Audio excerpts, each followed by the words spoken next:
Alors mon prénom c'est Lucrèce.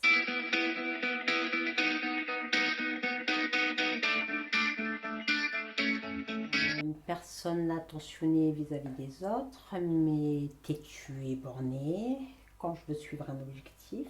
Je suis quelqu'un d'assez autonome, mais j'aime apprendre sur le tas et avec les gens qui m'entourent, ça c'est sûr. Je peux me passionner pour des tas de choses, mais il va y avoir, je sais pas, une année où je vais me passionner plus pour une chose, une autre année pour autre chose. Mais après, je risque de me lasser. J'ai besoin de changement, de variété, autant dans les relations que j'ai avec les gens, même si je les aime, je peux être très 3 mois, 6 mois en fait à être sans arrêt avec eux. Et puis après, il faut que je vire, il faut que je vois d'autres personnes. Voilà. Pas parce que je les aime pas, juste que voilà, on a eu un échange, l'échange est bon et on voit d'autres personnes pour faire d'autres connaissances. J'ai toujours ce besoin de créer quelque chose de nouveau, d'apporter. Alors des fois c'est un peu long parce que pour aboutir, je suis un peu mal dégourdie, donc il faut que je m'organise différemment, mais ça arrive assez fin. Je suis émerveillée quand je suis avec des gens qui se disent bah, tiens, on pourrait faire ça, on pourrait faire ça, on pourrait faire ça. Et surtout quand les projets se concrétisent. Mais par contre, à un moment donné, je suis quelqu'un de très, très réaliste, malheureusement. Je ne suis pas rêveuse, je suis très réaliste. En fait, j'aime vraiment ce que je fais parce que les choses sont différentes et diversifiées, comme les gens que je peux rencontrer en fait, qui vont vraiment de n'importe quel bord. Et c'est pour moi vraiment une richesse. Je pense que c'est la plus grande de mes qualités, ce serait ça pour moi. Le fait d'être têtu en fait, et un de mes défauts, voilà. Parce que je suis capable d'aller vraiment à l'extrême si je veux des fois avoir le dernier mot, et ça c'est vraiment un inconvénient. Ça c'est le défaut de ma personnalité. C'est vraiment des fois des petites choses, mais vraiment de tous les jours, qui sont des fois anodines, mais qu'on ne prend plus le temps de regarder. C'est juste des fois un bonjour à un commerçant le matin, quand il commence sa journée. Ça peut être un sourire d'une personne, parce que je trouve que voilà, les choses sont tellement carrées que même ça, on devrait avoir une autorisation, et je trouve ça un peu dommage. Le fait d'aller offrir une fleur à une personne sans raison, juste pour le plaisir, voilà. Ça, c'est des choses qui peuvent m'arriver. Il ne m'arrive pas tous les jours, hein, non plus, mais voilà, il peut m'arriver dans l'année, voilà, de dire voilà, tiens, telle personne, je ne l'ai pas vue, j'ai envie de lui faire plaisir, juste une fleur comme ça, sans raison, voilà, de la spontanéité, de choses comme ça, oui, ça c'est des choses qui me font plaisir. Pour moi, c'est le manque de discussion que les gens peuvent avoir. Ça me fait de la peine parce que je trouve que les choses seraient tellement plus agréables si on se donnait le droit de parler à n'importe qui, sans raison, juste parce qu'on a envie, voilà. Voilà. Donc ça me fait vraiment de la peine. Voilà. Qu'on ne s'occupe pas des personnes qu'on a juste à côté de soi, oui, ça me fait vraiment de la peine. Voilà. Après, moi, j'ai de la chance de vivre dans un petit village où quand même les gens ont un autre rapport, donc ça, c'est quand même une richesse. Je trouve que de s'intéresser à son propre voisin, c'est déjà pas mal. Alors moi, j'ai une grande peur qui est en fait la maladie, tout simplement. Parce que j'ai eu l'occasion de rencontrer certaines personnes qui sont affectées par la maladie, et que je trouve extrêmement courageuse. Et donc moi, c'est ce qui me fait peur, de plus pouvoir apporter du bien-être aux gens qui m'entourent. Quand je dis ça, c'est aussi que ça me fait plaisir aussi pour moi, parce que j'ai besoin de cet échange. Voilà, c'est un peu ce qui me nourrit de tous les jours, et ce dont j'ai envie de transmettre, tout simplement. Mais moi, ce qui me fait le plus peur, oui, c'est vraiment la maladie.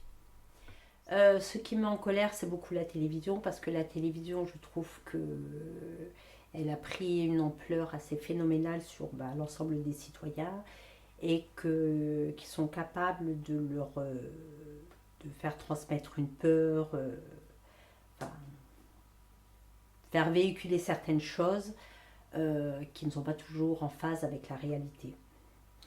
Alors bon, Je suis peut-être pas forcément bien placée pour juger, mais en tout cas, moi je parle que pour moi, mais au niveau des informations, voilà, c'est pas quelque chose qui est valorisant de regarder les informations. Alors ok, il y a les guerres, il y a les machins, voilà.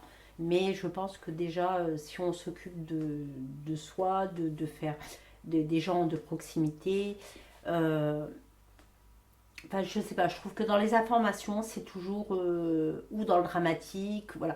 Mais on va jamais souligner la personne qui a fait quelque chose de bien, ou vraiment très peu. Ça arrive, oui, mais vraiment très peu. Sur l'année, rares sont les cas où ont été soulignés parce que une personne en a sauvé une autre, ou parce qu'il y a eu...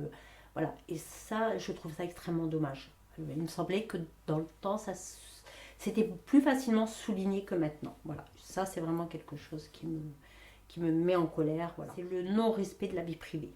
Ça, c'est voilà, ce sont des choses qui ont le don de me mettre en colère très facilement. Les histoires de racisme aussi ont le don de me mettre en colère. Et d'autres comme aussi... d'autres comme la différence sur les gens qui travaillent, les gens qui ne travaillent pas, sur les charges, voilà. Donc ça, oui, ça a le don quand même de m'énerver, parce qu'à la longue, ça nous use et on est un peu moins tolérant qu'on prend de l'âge. C'est de ne pas avoir pris confiance en moi avant, plus jeune, au moins, surtout ça, quoi. Ça, c'est mon plus grand regret, parce que je trouve que le temps passe vite et que ben, le temps qu'on apprenne à avoir confiance en soi, on a vite 30-40 ans, et que si on les commence plus tôt, ben, on peut construire de plus grosses choses et faire de plus grosses choses. Voilà.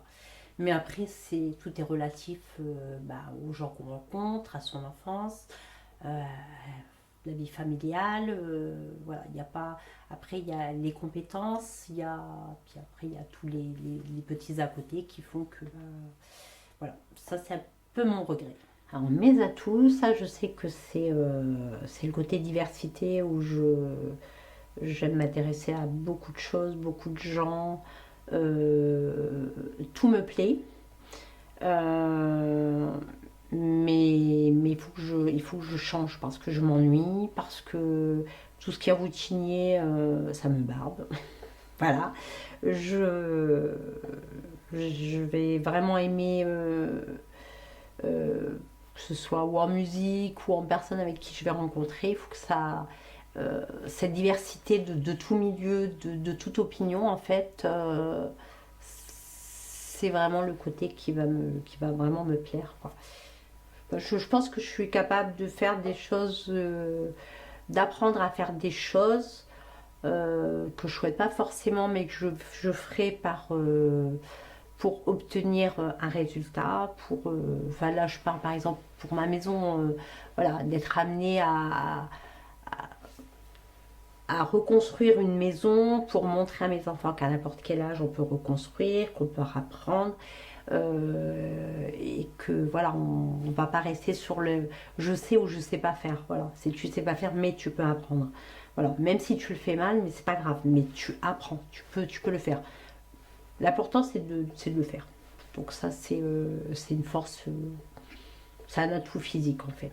Par rapport aux maladies, euh, par rapport à ce qui me concerne, parce que je pense que je ne serais peut-être pas forcément aussi combative que certaines personnes que j'ai eu l'occasion de rencontrer, qui ont eu des cancers, et qui malgré ça arrivaient à se lever le matin en souriant. Voilà, ça c'est des choses que j'ai apprises avec mon métier, et quelquefois je me dis que si ça m'arrivait, je suis pas sûre d'être à la hauteur de ces personnes que j'ai rencontrées dans la douleur, dans la maladie. J'essaye d'apprendre à prendre du temps pour moi, parce que c'est quelque chose encore à mon âge qui est compliqué. De revoir des personnes que j'ai pas vues depuis longtemps, parce que ben, le cheminement du travail, ça me prend beaucoup de temps. Voilà, mais en général, ma vie est vraiment réglée sur mon travail, sur ma maison depuis 9 ans. Donc forcément, bah, c'est une routine qui s'est instaurée. Voilà. Donc j'espère que bah, l'année prochaine, je serai moins dans cette routine-là. et que je pourrais prendre plus de temps. Donc chaque année je le dis, mais bon, il n'y a plus rien après à refaire, à agrandir dans la maison. Donc je pense qu'à un moment donné, je vais être devant le mur et je pourrais, voilà. En fait, mes objectifs auront été atteint au niveau de la réalisation de la maison que j'ai achetée. Donc, je pense pouvoir prendre le temps de profiter pleinement, mais avec un autre projet qui viendra compléter. Ce qui me passionne, c'est les projets. C'est les ouvertures de certaines entreprises, le développement, la bouffe, ça me passionne. J'aime bien la bouffe, j'aime bien les restaurants, j'aime bien le partage culinaire, j'aime bien. J'aime bien les soirées avec des gens que je ne connais pas. Donc c'est vrai que des fois ça me fait un peu peur, mais en fait finalement je trouve ça motivant et enrichissant. Les échanges humains, ça a de la valeur parce que de l'argent il en faut. Mais je pense que les échanges d'idées, de façon de vivre des uns et des autres, c'est ça en fait, c'est notre propre richesse en fait. Voilà, c'est dans ça qu'on peut créer des projets, des échanges, de la survie. En fait, la plus grande richesse, c'est de savoir s'adapter. Et je trouvais ça compliqué pour moi à 10 ans de s'adapter. Tu vas t'adapter à quoi? Et ben en fait, si tu es à une soirée et qu'il y a une majorité d'ouvriers, et ben tu t'adaptes et tu as un comportement qui correspond à... Voilà. Si tu es dans un lieu qui a des gants blancs, des machins, il faut savoir ça. Voilà. Et la chose la plus compliquée qu'on ne t'apprend pas ni dans les écoles ni autre part, c'est de savoir s'adapter. Et c'est là où des fois on peut être perdu en tant que jeune parce qu'on ne t'a pas appris à s'adapter. Et je pense que s'adapter, c'est quelque chose qu'on devrait apprendre, nous, à nos enfants. Mais en tout cas, on doit en parler pour au moins en prendre conscience déjà pour faire la première étape. Mais je crois honnêtement, oui, ça doit s'apprendre. Le trait de leur originalité. Voilà, parce que je suis... en fait, j'aime ça, c'est chez les autres. Voilà. Même si ça me contrarie, j'avoue que j'aime ça. La naïveté. Qui peut être un défaut, mais je le trouve tellement beau. Que aussi, voilà, ça a un mauvais côté. Et en fait, voilà, je serais vraiment indulgente par rapport à ça. Quand ils font les choses par intérêt. C'est vraiment le truc qui m'énerve. Mais bon, après, je peux concevoir, mais bon, voilà, moi, ça m'énerve. Moi, ça me saoule. Bon, moi, je suis assez fière. Voilà. J'ai eu du mal à le... alors, pour être honnête, il y a peu de temps où je me permets de dire que je suis contente. Mais, en fait, je viens de réaliser il y a peu de temps, qu'en me retournant, la boîte faisait 18 ans, que je ne croyais pas à mes compétences il y a 10 ans en arrière et que finalement, quelquefois, il faut prendre des risques pour faire des choses, quoi qu'il en coûte. Et si on connaissait les risques qu'il y avait, on ne ferait jamais grand-chose. J'ai fait des choses avec des risques modérés, mais il y a quand même toujours un risque. Mais aujourd'hui, voilà, alors je ne sais pas si c'est du courage ou de la conscience. Pour être honnête, je ne sais pas où je ne sais pas où mettre le poids. Et le seul regret que j'ai, c'est de ne pas avoir pris conscience de ça plus jeune.